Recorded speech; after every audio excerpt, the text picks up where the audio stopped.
It's easy to customize your CenterPoint transaction entry screens. The tab stops allow you to choose which fields the cursor stops at in each individual transaction entry screen. Let's bring up our receipt screen. If we were to hit our tab key, it's going to be moving from field to field all the way through the screen. Let's say that in our case, we don't use the bank deposit at the time that we enter the receipt. We do that later. And we don't care about payment type or the vendor check reference number.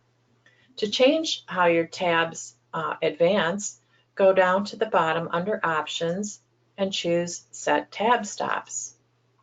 This is a list of the different fields with the check mark that are currently the tab is stopping at. And we can uncheck ones we don't want it to stop at, and perhaps add ones we do want it to stop at.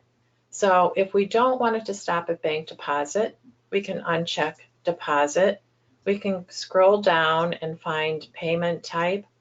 And this field, check reference number, these are alphabetized, are up here. We can uncheck that one, but maybe we do want it to stop at the current batch because we're using batches. So we could scroll up and find current batch and put a check mark there.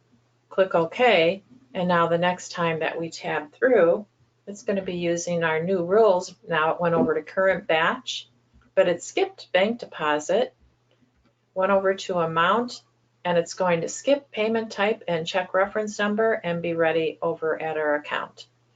That just gives you less keystrokes moving through the screen on fields that you don't normally use.